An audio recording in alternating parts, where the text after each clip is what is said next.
Okay, so today, my friends, we are going over some more simple stuff in the world of geometry, because as you know, this week we entered the basics of geometry. Yeah, yesterday we did the Pythagorean theorem. Okay. Did you see the video? No. Ooh. That was the beginnings of geometry. Today we are doing area and perimeters. Yay. Yeah. And then next thing you know, tomorrow quiz. Yay. So it's gonna be one of those short quizzes because obviously we didn't have school on Monday. Yay. So so it's gonna be one of them short quizzes, which is not that bad, seeing how last quiz, it was pretty much 2 weeks and jumbled up in one. So yeah, it all worked out perfect. So let's start. Area and perimeter. Do we know what area and perimeter are? Oh boy. So before we even jump into the area and perimeter, you guys got to know something. In the world of geometry, there's 2D and 3D shapes, right? Yep. In the 2D world, we have shapes such as square, rectangle, triangle, trapezoid, parallelogram, circle, and a whole bunch of others, but this is like probably the ones that we're going to touch on. Boy, that's a very cool square that I have there. Yeah. So that's 2D shapes, right? Why is it called 2D shapes? Because, yeah, we're technically just looking at one side of this. We're not seeing any angle, any sides, any top, any bottom, any of that. We're just seeing one side of this shape. In the 3D world, that's when we actually see space. That's when we actually see space inside the shape. That's when we see the other sides, such as that one was cool. I did it really quick. Such as a rectangular prism. Yep. Such as a right prism. Such as Are we going to learn about the perimeter and area of all those like different 3D shapes? Yes.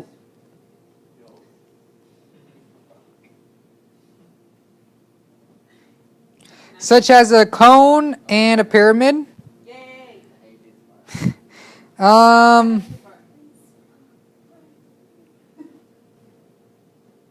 Such as a cylinder. That's not one of my finest What the? drawings, but a cylinder. And then obviously a sphere. Pretty much we're seeing different sides, we're seeing different angles, we're seeing the space inside, all right?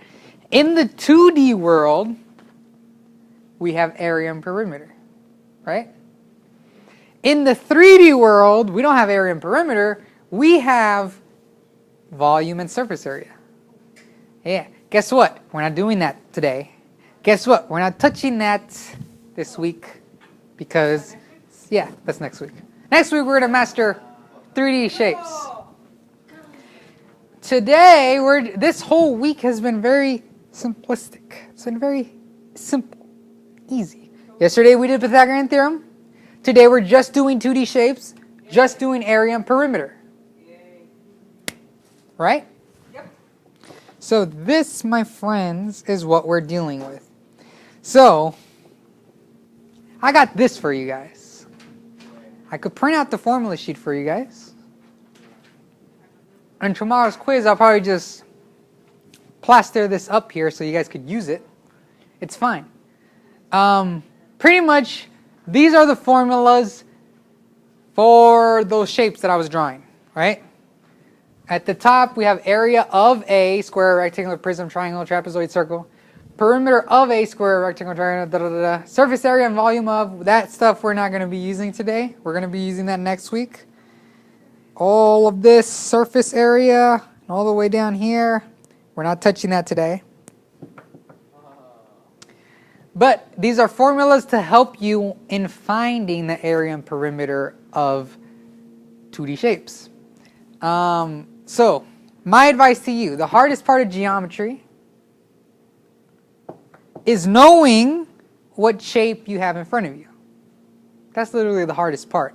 Then once you determine what shape you have in front of you, it's pretty simple. If you're asked to find the area, well, you go to that shape of the trapezoid, if you have a trapezoid shape in front of you, and then you use that formula.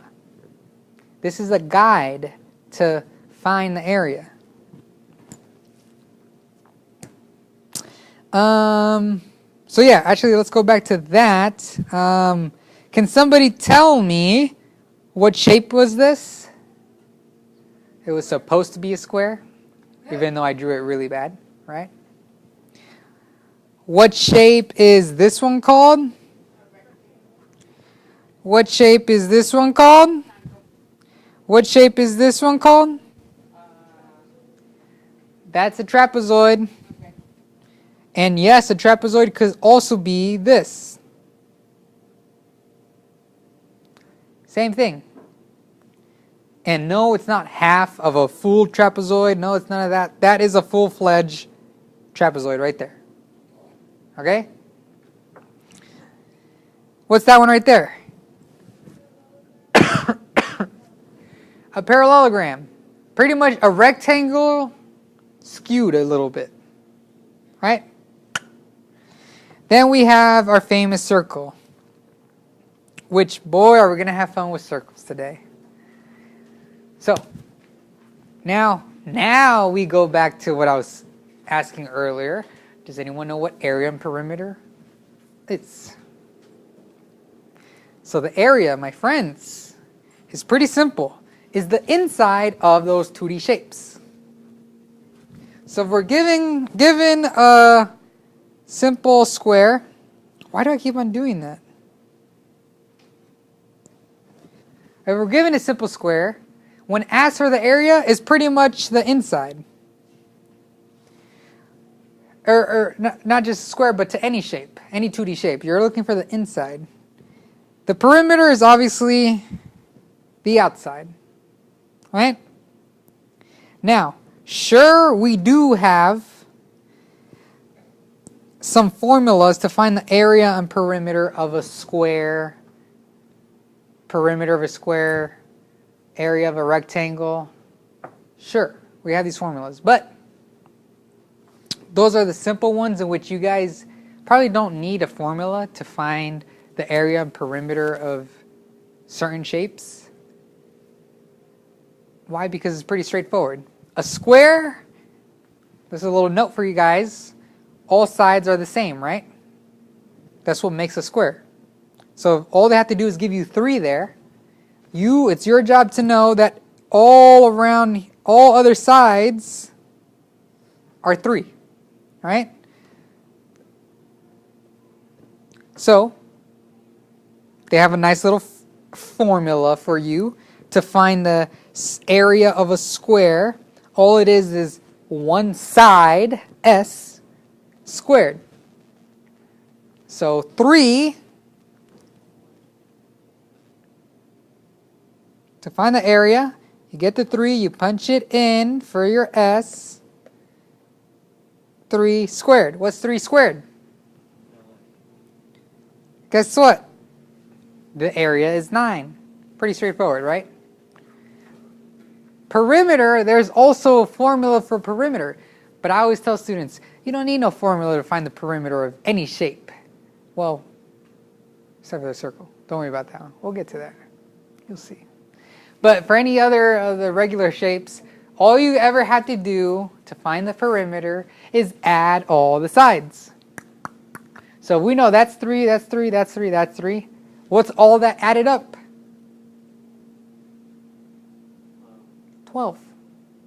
Right? That's all the perimeter is. So the perimeter is 12. So if you're asked to find the perimeter of something, just add up all the sides. If you're asked to find the area, that's when usually you're going to use the formulas. Such as, let's just go straight to the trapezoid. If we're asked to find the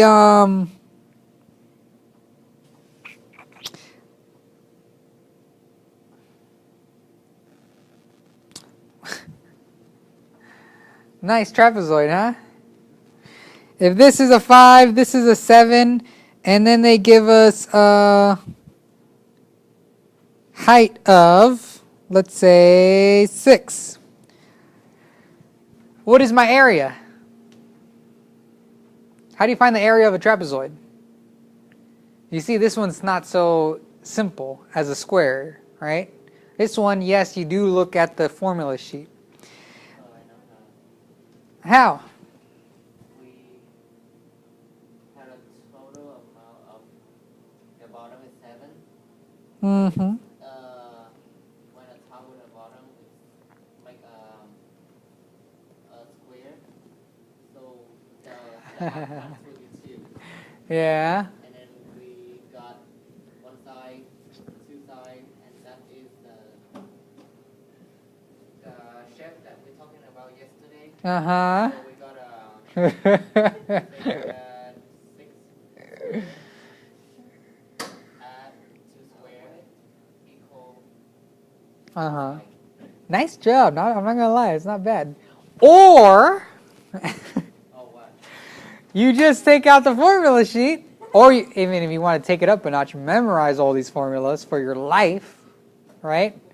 And then you say, oh, to find the area of a trapezoid, because I know this is a trapezoid shape, is 1/2 times base, sorry, that is wrong, times height times base 1 plus base 2. Base 1 and base 2. So you just use that formula and you punch in the info that we know, right? What's my height? What's my base 1? Well, either of these, it doesn't matter. All we're doing is adding it. 5 plus my base 2, 7. Boom, solve. What's 1/2 times 6? 3. Actually, I jumped ahead. What we got to do PEMDAS. What's 5 plus 7? All right. Now, what's 1/2 times 6 times 12? Well, ask yourself first. What's 1/2 times 6? 3. What's 3 times 12? Area equals. You see that? That is why formulas are helpful. Yeah. The hardest part is knowing what shape you have in front of you. That's the hardest part. So these formulas are going to be your lifesaver, right? And yes, later on, next week, we are going to do combined figures, which again is important knowing your shapes because you'll be given shapes like these.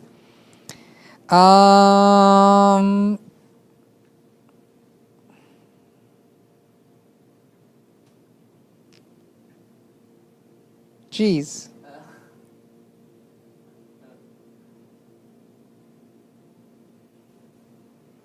You get the idea. You get the idea. Well, we're going to get in the habit of next week of spotting different shapes, right? Here, if you really look at it, all it is a trapezoid and half a circle, right? So that's what you're going to be doing next week also. But for today, we got to master our area and perimeters of just one given shape. One given shape, one given shape. All right? By the way, could we find the perimeter of this?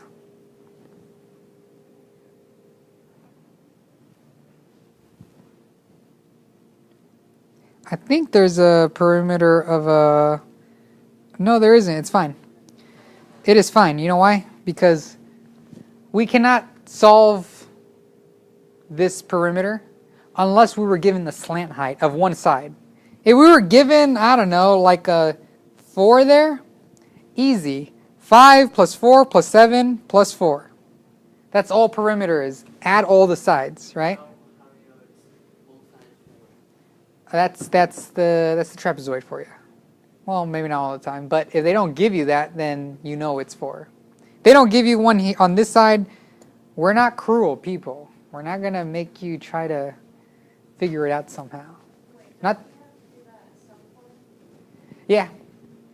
But they'll give you extra info to solve it. This one, solving the slant height of a trapezoid, no. Like, we'll give it to you, or if we don't, then just know it's 4. All right?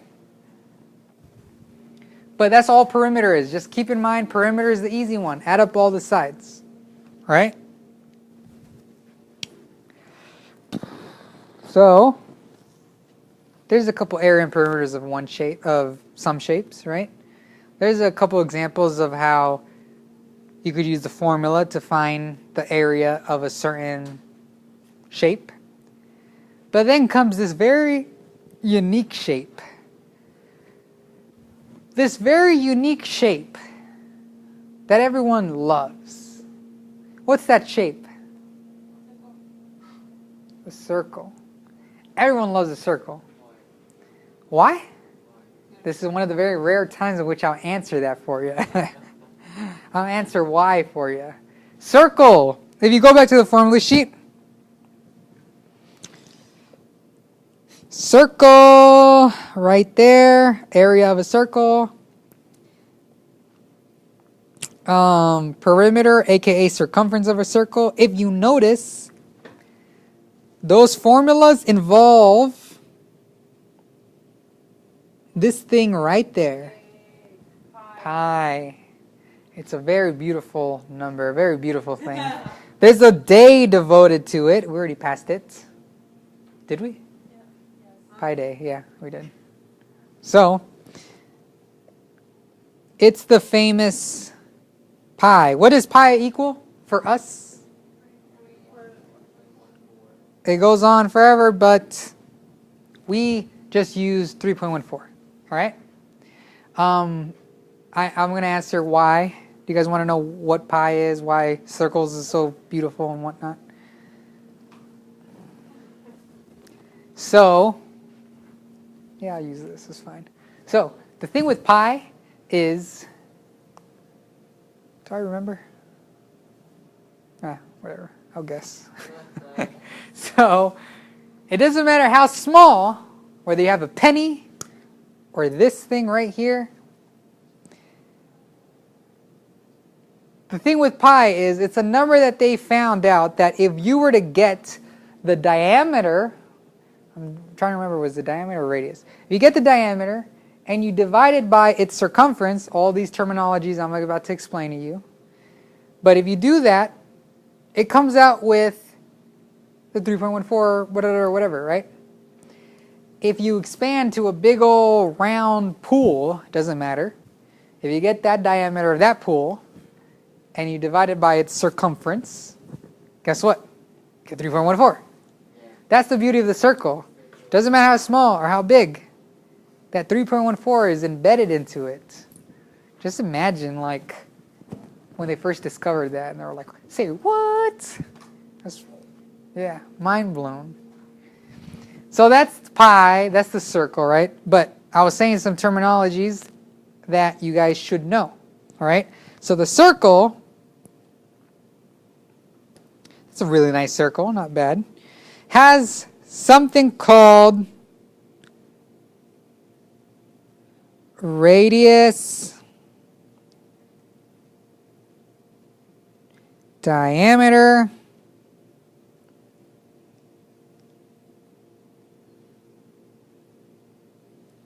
circumference. Does anyone know what the radius is? What? Ooh. So, Radius is pretty much half of the half the length of the circle, right? If you were to put a little dot in the middle of the circle, it's from that dot to the its edge. Doesn't have a side. I should watch out saying side. It's edge of the circle, right? So if that's half of it, what's the diameter? Not you. What's the diameter? Half of the circle? That's what the radius is. Oh my God. The diameter, people, is the full length. All right? So like that. The full length from one side or one point, one edge of the circle to the other. That's the diameter. All right? What is the circumference?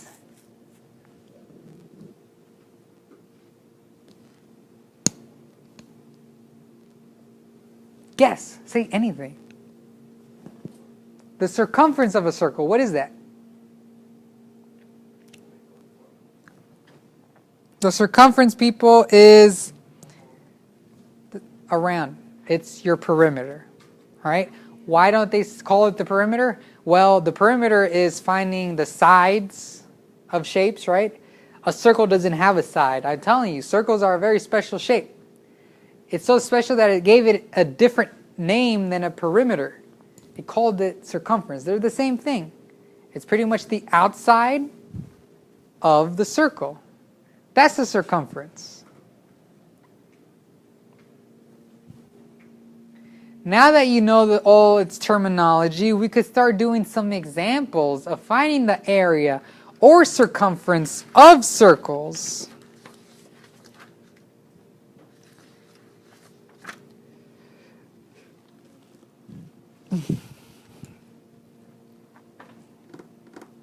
So, I should have copied this example onto there, but whatever. So here I have a circle, right? And what they do is give us the diameter. And they say the diameter is 8. And let's say they give it to you in word problem style, which, by the way, those of you taking your GED, those of you taking your WAMAP, expect problems like these, all right? Word problems. They say person A's yard is shaped like a circle. Very unique shape for a yard, right? And let's say they measured from one point of their yard all the way to the other side, and they saw that it was 8 feet. Very small. Right? And they're looking for soil to put all over the inside of their yard.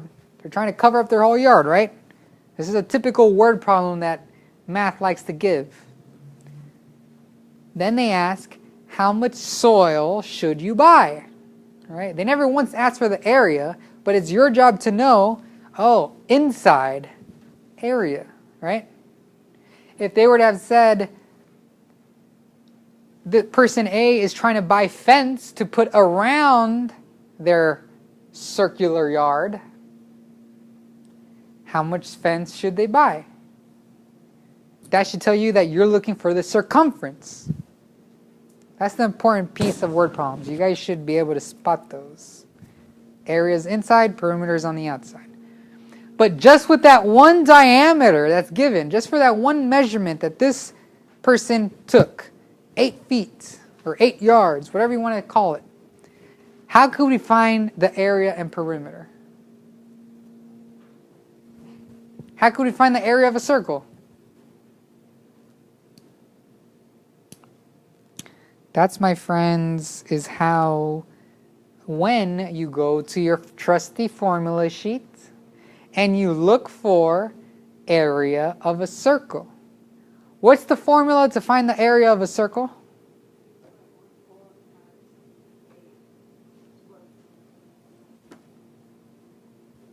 3.14. Oh, you're already putting the numbers. Yeah, cool. So this is the formula of a circle. A equals pi r squared.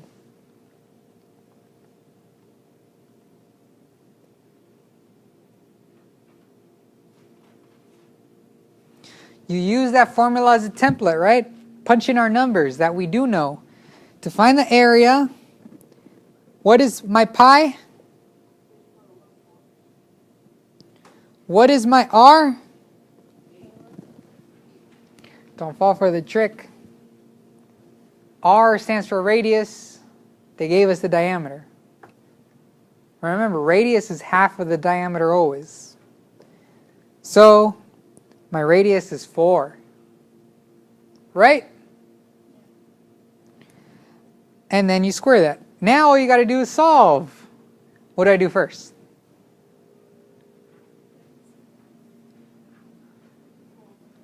Is there anything to do inside the parentheses? No. So move on down. What comes next? 4 squared. What is 4 squared? 16. So then ask yourself, what is 3.14 times 16? I don't know. Take out the calculator.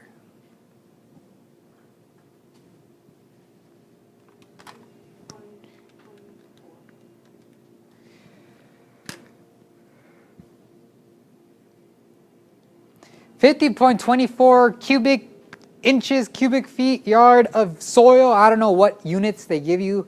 You'll be able to spot that. But guess what? You found the area. You see how beneficial formulas are? Do you see? Do you see? Do you see? That is what formulas do. All right, the same example. Find me the circumference. Tell me, what's the formula to find the circumference of a circle? Huh? Perimeter. Yeah, we just found the area. Circumference is under your perimeter in your formula sheet. I will definitely print this out for you guys if you want. Ah, so there's 2. This one actually helps you out. It says, if you're given the radius, you could do 2 times pi times r. If you're given the diameter, you could just do pi times diameter. Which one do we want to use? Pi times diameter? Doesn't matter. You're going to get the right answer anyways. But yes, you're correct. How about we use the formula circumference equals pi times diameter. All right, so let's fill in what we know. What's pi? What's my diameter? What's 8 times 3.14?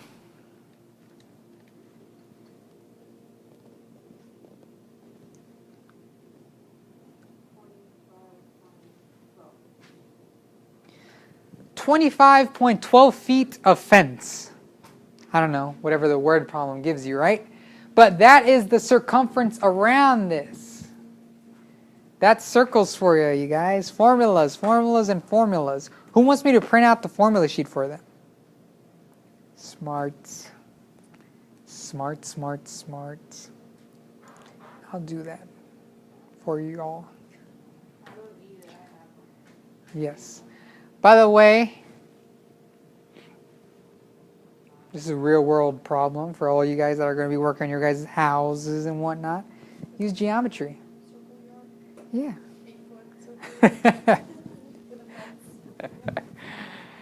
I should have said garden. Like a small little garden in front of your yard. That would have been better. Another note. I gave you an example of how circle word problems could be given, right? The fence, the soil on top of your yard, this and that. That should tell you area and perimeter. I forgot to mention a good example going back to our side shapes, such as squares, parallelograms, trapezoid, triangles. a lot of times you'll be given problems like this.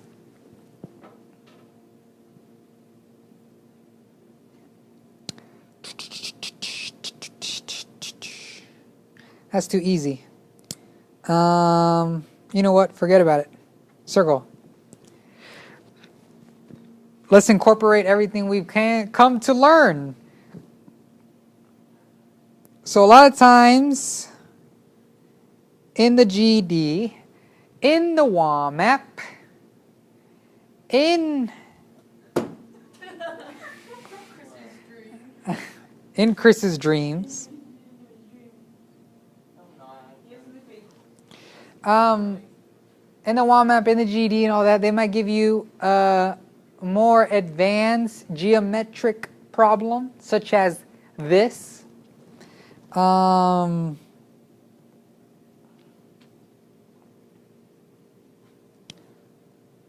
Literally, this is exactly what a lot of GED problems like to give. They give out fancy family names, such as the Johnson family owns a field of land that measures 16 yards by 13 yards, right?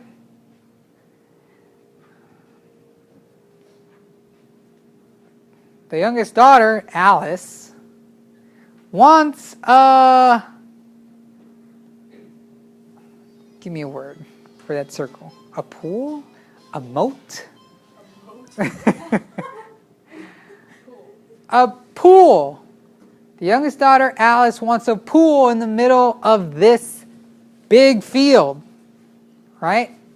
But because she's a spoiled little brat, and whenever she requests for something, they give it to her.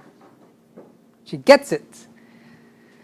She demands that this pool has a length of 8 feet. 8 yards, I should say. So she demands that the length of this pool is 8 feet, 8 yards, 8 cubic, whatever. Doesn't matter about the units. Just focus on the numbers. All right? And then the question goes like this. If the Johnsons do build this pool, how much field, grass, will they have left in their land? See that little word trickery? So you're there in front of the computer and you're just like, what the heck? What do I do? What do I do? What do I do? What do I do? Well, it's up to you guys to know right in that situation that you must first find the area of the original field without the pool, right? Then find the area of the pool, and then just subtract it. And find what's left over. Do we want to do this example as a class? Yeah. So, what's the area of my field, my rectangle?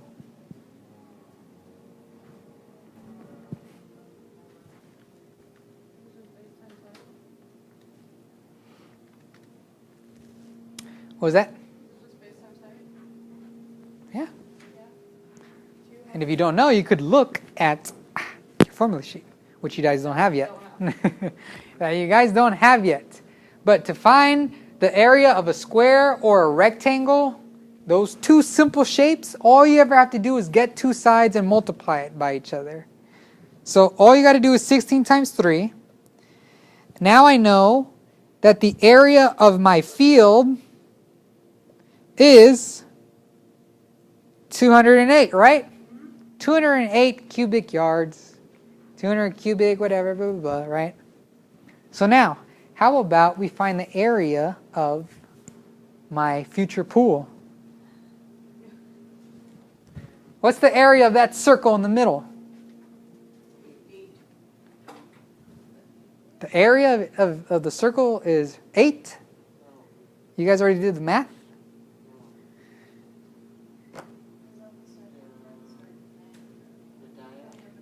Is the diameter. Is the diameter is 8, right? Yeah. Because you remember, the girl demanded that the pool's length was 8. That should tell you diameter is 8. The full length is 8. So, how do you find the area of a circle? I know you guys don't have the formula sheet, but just for fun, does anyone remember how to find the area of a circle? Do you remember the formula of it? Don't say it if you have it in front of you. Just at the top of your head. Do you guys remember it? Yeah. What is it? What is it? Multiply a half of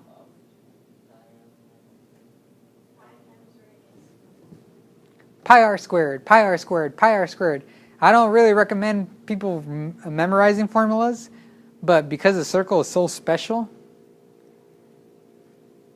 it's one of those that you could easily remember. How do you find the area of a circle? Pi r squared. How do you find the circumference of a circle? 2 times pi times r, or pi times diameter, right? If you just want to stick with one of those, you could find it either way. But definitely try to memorize the area of a circle. Pi r squared, all right? So, tell me, what's the area of this circle? 3.14.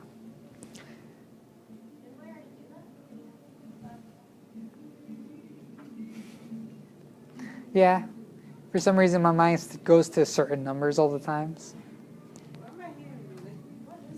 It's a motorcycle. I knew it. He always passes by. He's always... So, I put 4 in, not 8, right? Because it's r squared, which is half of the distance of the circle. So, what is 3.14 times, or actually, what's 4 squared? 16. What is 3.14 times 16? Already forgot from before. 50.24. Yeah. So I found the area of my pool. I found the area before of my land. What do you got to do now to find how much grass the Johnsons will have left over in their field? Exactly. Tell me, you guys, what is 208 minus 50.24?